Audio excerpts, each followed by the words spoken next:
What's going on, everybody? This is Jonathan here. So we're going to be talking about the Hong Kong Human Rights and Democracy Act of 2019. So this was recently passed by wide bipartisan support both in the House and the Senate. I think it was only like one person who voted against it, and I believe it was the Senate when it came to be voted on.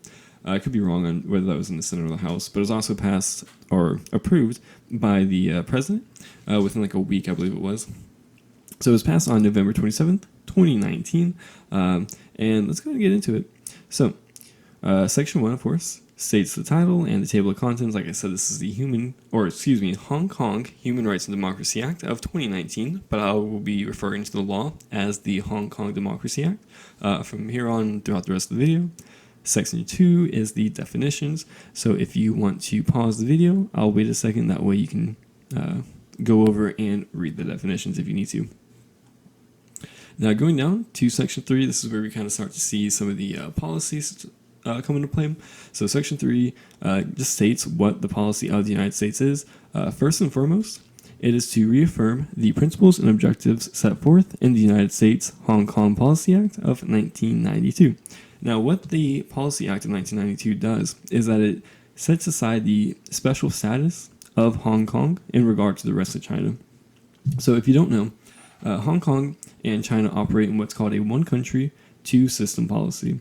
So even though that Hong Kong is a part of China, they are allowed certain freedoms, such as like limited elections and a little more like freedom of the press and freedom of speech. As part of the deal, whenever the UK handed over Hong Kong back in 1997, they were allowed certain freedoms because of the fact that due to I think it was like a 99-year lease, Hong Kong became like a central point of, the economy and trade over in the Asian marketplace. So the rest of the world wanted to, guarantee that they still have that trading outpost to work with. And then it's the policy of the United States to support the high degree of autonomy and fundamental rights and freedoms of the people of Hong Kong. That's kind of like I was saying here.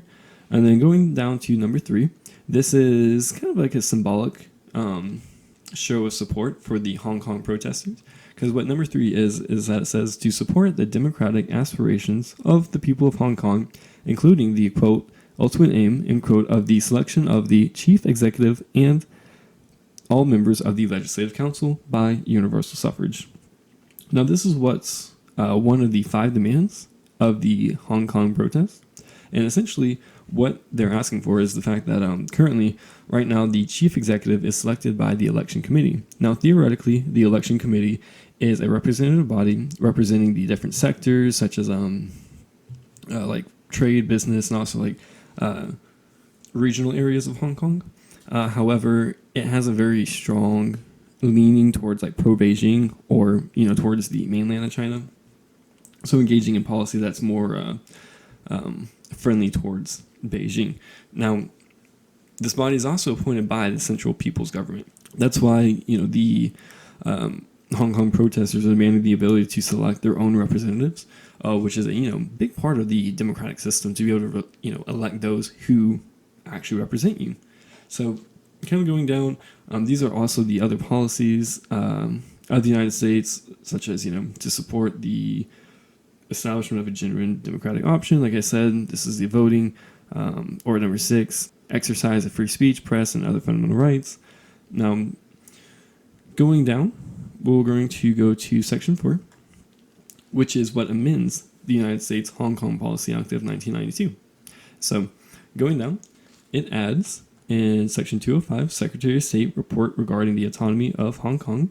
So, 1A, basically, it's setting forth the fact that the Secretary of State, on at least an annual basis, is to issue a report to Congress that verifies that Hong Kong gets to maintain its special privilege and special treatment, meaning that the Secretary of State is supposed to determine if Hong Kong is still autonomous enough from the mainland of China to warrant the special treatment. So going down, B kind of talks about what is being monitored, such as commercial agreements, law enforcement, including extradition requests, which again is specifically targeting what was the root cause of the Hong Kong protests, which is the extradition bill, wherein Hong Kong citizens would be shipped back to the mainland of China to be tried for any criminal charges. So now kind of going down, we will go to Section C, which includes also an assessment of the erosion. So if the Secretary of State, in the previous section, he's going to go over all this, look at it, and will determine if there is, an erosion of Hong Kong's autonomy, if it's starting to slide more into just another region of China as a whole, or if it's still independent enough from China to warrant that special status. The second paragraph is an evaluation of those specific impacts regarding between the U.S. and the Hong Kong resulting from that erosion of autonomy, and then any actions taken by the United States government in response to that erosion of autonomy. Now, this is a big part of, like I said, this whole Section 4 is just about the Secretary of State reporting back to the Congress, because it's really to avoid, let's say, if China is in fact basically just controlling Hong Kong now, well, there's no reason that we get to treat this section area free of, let's say, sanctions or, special policy, and China can just basically work around by just shipping everything through Hong Kong. Now, going to Section 206, still a part of the amendment, is regarding visas for anybody from Hong Kong applying to study or work in the United States. So, specifically, this is a part of anybody who's arrested politically, for rather politically motivated reasons, or detained, or any other adverse government action. This is to avoid, let's say, the protesters right now. If they're arrested, they can still apply, to get a visa to come to the U.S. and they won't get blocked or denied due to having this arrest charge. They can make their case of hey, I was arrested for these politically motivated reasons, and this is why I have this charge. And the U.S. is able to say, oh, no, if it's for that reason, you're still going to be allowed to come here. And it's kind of like a symbol of hey, we're not going to punish you for standing up for your rights, for fighting for your rights. You're still going to be able to enjoy the benefits of, being able to come to the U.S. for basically something that, again, is politically motivated and really could be seen as a wrongful arrest.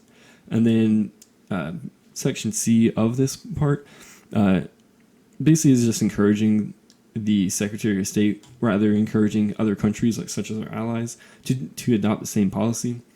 For example, Secretary of State being hey, UK, we're doing this, we would encourage you to kind of adopt the same policy regarding those who are arrested and seeking visas. Now, Section 5 is the annual report on violations of United States export control laws and United Nations sanctions occurring in Hong Kong.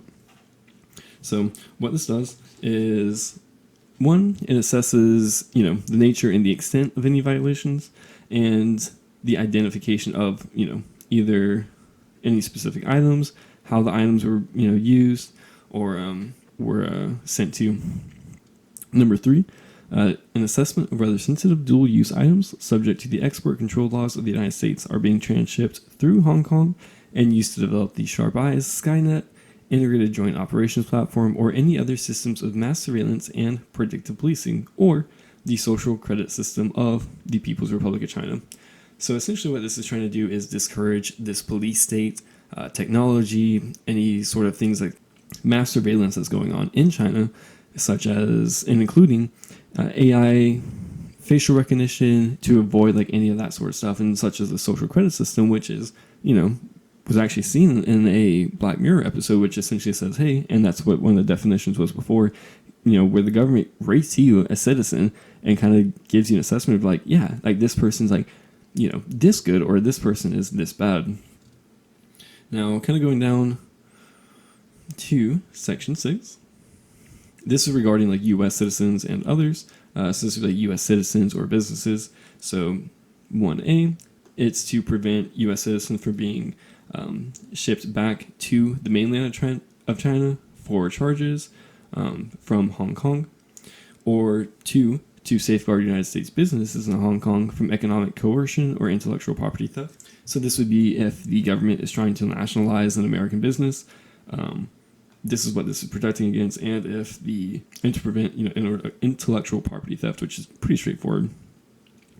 Now, going down to, in response to threat of rendition, the president determines if a policy has been enacted or proposed by the government of Hong Kong that would put United States citizens at risk of extradition or rendition to the People's Republic of China. So this again would be as if the Hong Kong government decided like, hey, we're going to propose a bill similar to the extradition bill that any citizen, including U.S. citizens, will be sent back to the mainland of China to be tried. Now, number 7, or rather section 7, sanctions relating to undermining fundamental freedoms and autonomy in Hong Kong. So, in general, this is Section 7A1. The President shall submit a report to the appropriate congressional committees in accordance with Paragraph 2 that identifies each foreign person that the President determines is responsible for A. the extrajudicial rendition, arbitrary detention, or torture of any person in Hong Kong, or B. other gross violations of internationally recognized human rights in Hong Kong. And then number 2, this is basically just about when the president's supposed to report. Going down to B, this is the president shall impose the sanctions described in subsection C with respect to each foreign person identified in the report required under subsection A1. And now this is just asset blocking, so this would be the powers all of the powers granted to the president under the International Emergency Economic Powers Act. Basically, again, this is just giving the president the ability to put penalties and punishments on anybody who is engaged in violating the freedoms of Hong Kong. And this is kind of like where the power of the bill comes in, because here it's kind of giving the president the tools to be like, hey, if China, the mainland of China, begins to encroach on those freedoms of Hong Kong, he can be like, we're going to put up sanctions because you did X, Y, Z. It's setting forth the policy and the means and the legitimacy for the president to enact. So, going down, again, this is just more about like what the president can do, what, for other definitions. A is just reporting the sanctions, what the president did, to who. Now, number 9, this is kind of the Congress wants to set forth, kind of like just putting in their 2 cents more or less. But Section 9, Sense of Congress on People's Republic of China State-Controlled Media. Now, number 1, essentially just is condemning the People's Republic of China from how they're using their current state-controlled technology. So this would be, for example, in the mainland of China, they're blasting the Hong Kong protesters, calling them criminals, treating them as cockroaches, just blasting them and wrongfully describing what their actions are. And then 2, the Secretary should clearly inform the government of China that, hey, we don't like this, you shouldn't do it. And then 3, this is again, the Secretary of State should take any activities described in 1 or 2 into consideration when granting visas for travel and work in the United States to journalists from the People's Republic of China who are affiliated with any such media organizations. So, because it's all state controlled over in China, if one of their journalists comes over, the Secretary of State should be like, we have a feeling you're going to use this for your wrong reasons, so we're going to take this into account on whether or not we're going to allow you or not allow you to come into our country. And then Section 10, this is regarding crowd control equipment, or rather commercial exports of crowd control equipment to Hong Kong. Essentially, this is addressing the fact that a lot of U.S.-made tear gas and pepper spray and such is being used on the Hong Kong protesters, which there's actually another bill, like a companion bill, called the Placing Restrictions on Tear Gas Exports and Crowd Control Technology to Hong Kong Act, or the Protect Hong Kong Act for short, which essentially addresses this right here exactly, that anything such as, like I said, rubber bullets, tear gas, surveillance equipment that's being used to control the protesters in Hong Kong, it's going to give us the right to be like, hey, we're going to cut this off from being shipped over there to avoid the government of Hong Kong, or realistically China, from trying to suppress their people.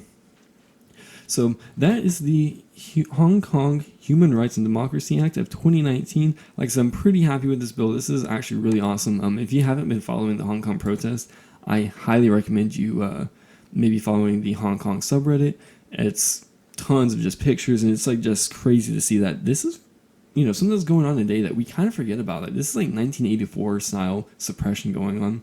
Well, thank you guys for listening. Like and subscribe to the video. If there's anything that you guys want to talk about, any topics, definitely drop in the comments, and I'll look into maybe doing something on them. You guys have a good day, and thank you for listening.